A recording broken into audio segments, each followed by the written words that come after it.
Oke, selamat malam rekan-rekan CGP Angkatan 6 yang hebat dan luar biasa.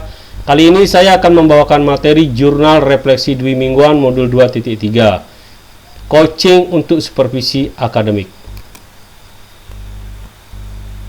Oke, di sini saya akan perkenalkan diri saya. Nama saya Iwayan Swece SS, calon guru penggerak Angkatan 6 dari Kabupaten Tabanan, Bali.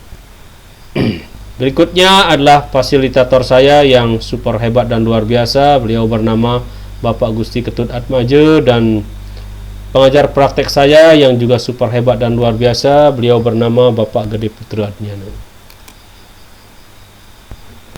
Oke, alur merdeka. Berikut ini beberapa kegiatan calon guru penggerak di modul 2.3 yang dimulai di tanggal 28 November sampai dengan 17 Desember. Kegiatan calon guru penggerak pada modul 2.2 telah selesai pada minggu ini. CGP mulai dengan materi baru modul 2.3, Coaching untuk Supervisi Akademik. Sistem pembelajaran masih menggunakan LMS dengan alur belajar merdeka. Model refleksi. Dalam model refleksi ini saya menggunakan refleksi 5R dari Bain dan kawan-kawan 2002. Yang pertama ada reporting, menceritakan ulang peristiwa yang terjadi. R yang kedua responding, menjabarkan tanggapan yang diberikan dalam menghadapi peristiwa yang diceritakan. Oke, model refleksi 5R yang ketiga ada relating, menghubungkan kaitan peristiwa dengan pengetahuan, keterampilan, keyakinan, informasi lain yang berhubungan dengan materi tersebut. 5R yang nomor 4 ada reasoning, menganalisis dengan detail mengapa peristiwa tersebut dapat terjadi. Oke, berikutnya adalah model refleksi 5R yang kelima, itu adanya reconstructing, menuliskan rencana alternatif jika menghadapi kejadian serupa di masa mendatang.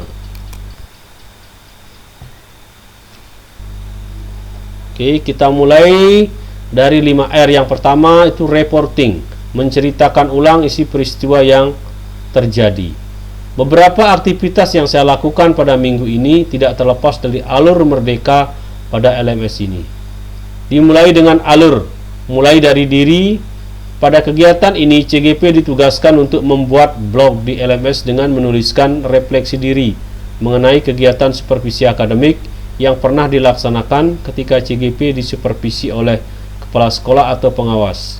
Kegiatan dilanjutkan dengan alur eksplorasi konsep. Materi-materi yang disajikan dalam modul ini adalah mengenai konsep, paradigma, prinsip, alur coaching, dan supervisi akademik dengan alur coaching.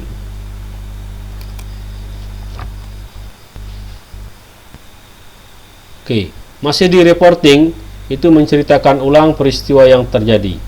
Kemudian kami melaksanakan kegiatan ruang kolaborasi bersama fasilitator hebat dan teman-teman CGP lainnya. Di alur ini kami berpasangan melakukan praktek coaching. Selanjutnya kami memasuki alur demonstrasi kontekstual. Pada alur ini kami kembali melakukan praktek coaching berpasangan 3 calon guru penggerak yang dalam prakteknya berperan sebagai coach, coachee, dan pengamat secara bergantian. Kemudian hasil rekaman berupa link diupload di LMS. Alur berikutnya adalah elaborasi pemahaman konsep mengenai coaching, dikuatkan oleh instruktur yang inspiratif dan hebat.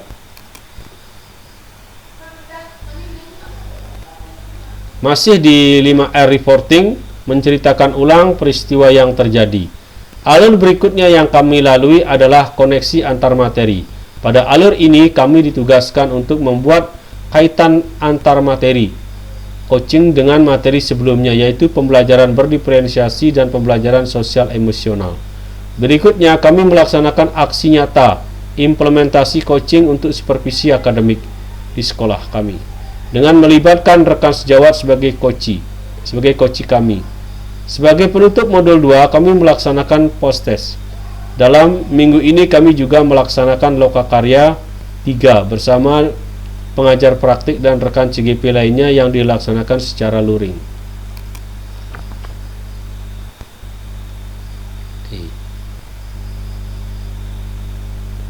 Yang 5R berikutnya ada responding. Itu menjabarkan tanggapan yang diberikan dalam menghadapi peristiwa yang diceritakan. Kami memulai alur pembelajaran alur modul 2.3 ini dengan melakukan kegiatan refleksi mengenai supervisi akademik yang pernah dilakukan. Kemudian kami mempelajari materi yang disajikan antara lain mengenai konsep, paradigma, prinsip, alur coaching dan supervisi akademik dengan paradigma coaching. Pemahaman kami diperkuat dengan adanya penugasan di beberapa slide untuk berpendapat mengenai apa itu coaching. Melalui kegiatan tersebut, saya mulai paham jika proses coaching sebenarnya berawal dari analisa dan eksplorasi teknik yang akan digunakan. Kemudian memberikan waktu dan situasi yang leluasa kepada coachee mengenal dan mengetahui tujuan coaching. Masih di responding, menjabarkan tanggapan yang diberikan dalam menghadapi peristiwa yang diceritakan. Sebagai calon guru penggerak, saya disiapkan untuk menguasai keterampilan coaching yang membantu saya dalam proses kolaborasi baik dengan rekan sejawat atau murid. Di sisi lain, dengan menguasai keterampilan coaching, saya dapat menambah wawasan dalam memahami dan membantu menyelesaikan masalah seorang coachee. Sebagai implementasi di masa depan, diharapkan saya dapat menerapkan konsep dasar coaching ini untuk proses supervisi akademik maupun menyelesaikan masalah yang dihadapi siswa. Oke, yang 5R berikutnya ada relating. Itu menghubungkan kaitan peristiwa dan pengetahuan, keterampilan, keyakinan yang dimiliki. Selain mempelajari modul 2.3, alur penugasan Merdeka sangat membantu saya dalam memahami materi coaching. Saya menjadi paham sebagai seorang coach dan memiliki keterampilan memahami coachee, mulai dengan menjalin kemitraan, mengajukan pertanyaan-pertanyaan yang eksploratif dan berbobot untuk menggali permasalahan yang terjadi, serta bagaimana seorang mendengarkan penuh coachee-nya agar mampu menciptakan komunikasi asertif dengan coachee. Masih di relating, itu menghubungkan antara peristiwa dengan pengetahuan. Pada saat proses coaching, coach menyimak coachee yang sedang berbicara untuk memahami setiap ucapan yang diucapkan coachee, serta ikut memberi pemahaman pada coachee tentang pentingnya menyelesaikan masalahnya dengan potensi yang dimiliki coachee. Dalam modul 2.3 ini sangat berhubungan dengan materi sebelumnya mengenai pembelajaran berdiferensiasi dan pembelajaran sosial emosional. Ketiganya saling berhubungan dan penting untuk mengasah keterampilan seorang pendidik dalam berkolaborasi.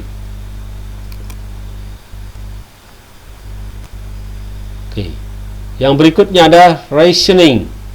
Menuliskan rencana alternatif jika menghadapi kejadian di masa mendatang. Yang pertama dari rationing itu adalah sebagai seorang coach, kita tidak hanya menjadi seorang komunikator yang baik, tapi harus mampu menuntun coachee membuat tindakan alternatif yang dipraktekkan coachee dan memberikan dorongan kepada coachee untuk memilih ide dan keputusan. Dorongan coach kepada coachee dalam menyusun rencana penyelesaian dengan waktu yang tepat, jelas dan spesifik disesuaikan dengan kebutuhan. Reasoning yang kedua, coach juga harus mampu mendorong coachee untuk memilih orang yang akan dipercayakannya dalam menyelesaikan masalahnya. Coach juga harus memberikan dorongan kepada coachee untuk mempertanggungjawabkan terhadap aksi nyata yang akan diambil dan dijalankan sesuai rencana, sesuai capaian secara spesifik, sesuai jadwal yang telah ditentukan.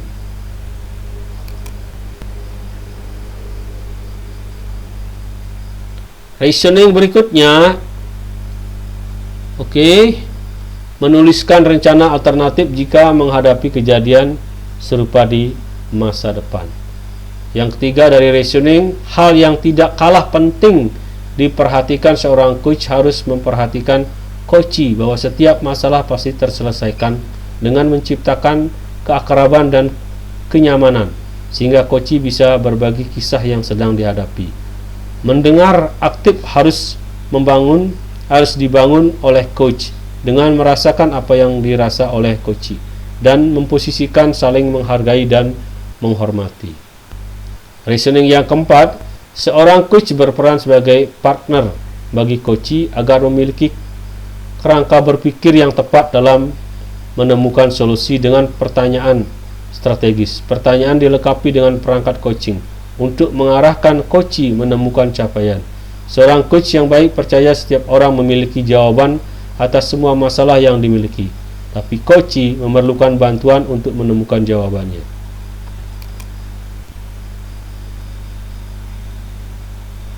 Oke. Yang terakhir ada reconstructing. Itu menuliskan rencana alternatif jika menghadapi kejadian serupa di masa datang. Rencana alternatif pertama yang akan saya lakukan agar perencanaan berjalan lancar adalah menggunakan model TIRTA. Yang pertama dari TIRTA itu ada tujuan, implementasi, rencana atau aksi nyata, terus ada aksi nyatanya. Pada proses coaching, peran kita sebagai coach dapat mendampingi murid atau rekan dalam mengeksplorasi dirinya, dalam menemukan kebutuhan belajar atau strategi dalam memecahkan masalah pada dirinya. Melalui proses coaching menggunakan alur TIRTA, coachee akan lebih percaya diri dan dapat menemukan kekuatan dalam dirinya. Oke. Berikut ini adalah koleksi foto-foto kegiatan selama pendidikan calon guru penggerak. Foto pertama ada foto lokakarya yang ke-1, foto kedua ada kegiatan proses lokakarya yang pertama, terus yang ketiga juga ngobrol santai menjelang pembukaan lokakarya yang pertama. Di foto keempat ada aksi nyata coaching bertiga antar calon guru penggerak, di mana dalam posisi kita bergiliran menjadi coach, coachee dan pengamat. Begitu juga di foto yang kelima. Oke teman-teman calon guru penggerak angkatan 6, sekian penjelasan singkat saya tentang materi refleksi jurnal Dwi Ming Wan modul 2.3. Semoga bermanfaat. Thank you.